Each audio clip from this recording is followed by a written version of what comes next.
We flat sand everything, and obviously we do quality control before it goes out. Yeah. You don't have to worry about, it showing up and you're just not happy with the product that you bought. Right. Yeah, well, I guess bottom line there is don't buy eBay. Yeah, it's trash, that's for sure.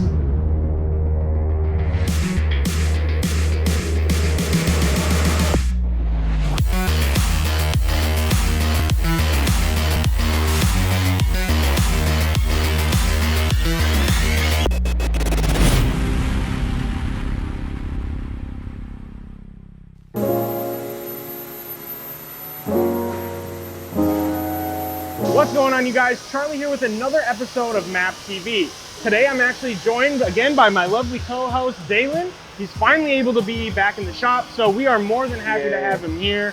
Dalen, welcome back, my man. It's good to be back. It's good to be inside again. Today in the episode, we're actually going to be giving you guys a tour of our fabrication department. Kind of giving you that inside look at how things happen on this side of things. I'm going to go ahead and let Dalen tell us a little bit about how that all happens and more or less where the whole fabrication process begins, and we'll kind of walk them all the way through to the end. We've had a couple iterations throughout the years.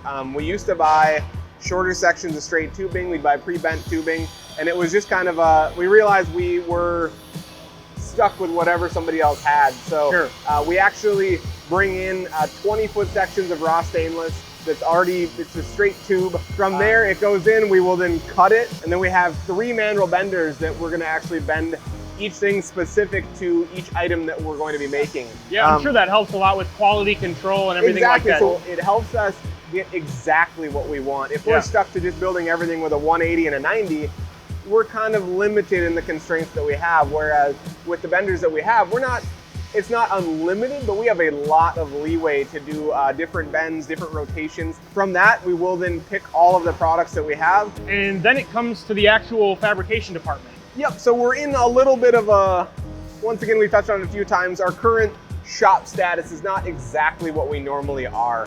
We're rotating in zones right now, so we operate out of carts. They're actually shopping carts. Like we bought out a bunch of grocery stores that went out of business, and we bought all of their We did not steal these. Are we able to take a look at one of these carts, for example? Yeah, absolutely. So I think we're gonna have a couple carts here. One of them is going to be, it looks like either Evo 8.9 or Evo 10 tubular manifolds. Okay. So this is going to be probably a run of, I would guess, 5 manifolds. We're gonna have almost 10 in rotation at any given time coming through here. Our welders all want something that at the end of the day is kind of an artistic piece when they're done. They're gonna get a loaded cart with everything they need and a breakdown list of that. So the first thing they would do is go through that list and make sure everything's there. Yeah. Make sure we didn't make a mistake somewhere so they don't get halfway through a job and have to go get stuff. Yeah. I'll have to see if we have any carts that are on the outbound lane. Yeah. But the products we put into that, and then they would get moved into QC next, QC, and then into packaging. Then we box all of our products. So we box them all and treat it as if we're like our own outside company. And then they go to our shipping department, they receive them into stock, and then next time we'll be shipping out to customers. Yeah, well, cool. I mean, that all makes sense to me. I'm sure that it makes sense to everybody else. I don't know, are we able to go check out what Jose is doing today? Yeah, we can do that. And kind of like we touch on all of them, if any of this doesn't make sense, ask us. Yeah, let us know in the comments down below. This is, we're trying to be as detailed as we can in these videos, but it's such a complex process that if there's more to touch on, let us know. Yeah, for sure. Well, I don't know, what do you say we hop on back there? I'm gonna walk. Hopping sounds difficult, but okay.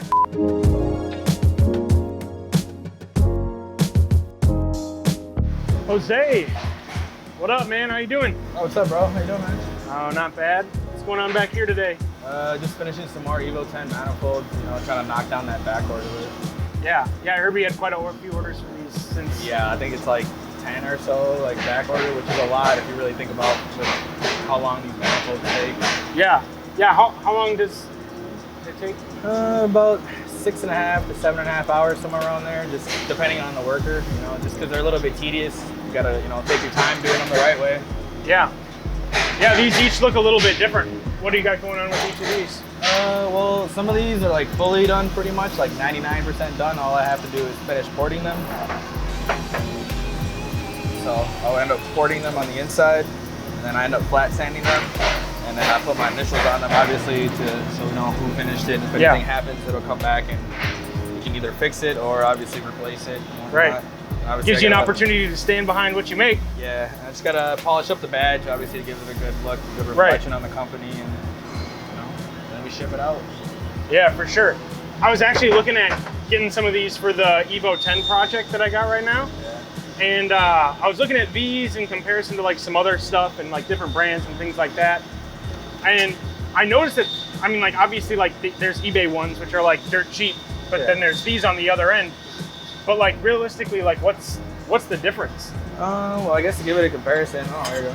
Like, pretty much the material. Like, this is 16 gauge, and then we have Schedule 10. Which you can tell the difference. Yeah. Obviously, Like, obviously, the 16 gauge isn't really meant to hold turbo manifolds. Yeah. And obviously hold it. You can see the weight difference.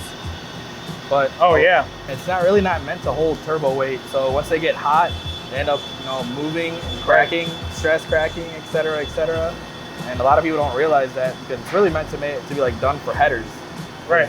V8s and whatnot, because no weight is on them. It just goes straight down into the downpipes and whatnot, and out of the exhaust. But the Schedule 10 stuff can hold a 58, 64, 66, et cetera. But obviously these are stock frame replacements, but you don't have to worry about these cracking. Right. Just like the stock one. The stock one even cracks too. Yeah, it's crazy because like just this little tiny piece is actually heavier than like all of this pipe. Well, it's 16 gauge over Schedule 10, which I'm assuming is like eighth inch of like wall. Obviously you can tell. Right. You have to put a lot more heat into it to burn it in. This is like a 60 amp burn in compared to a 125 to 150 amp burn in. Oh wow. It's huge. Yeah, man, that's super interesting. What's interesting?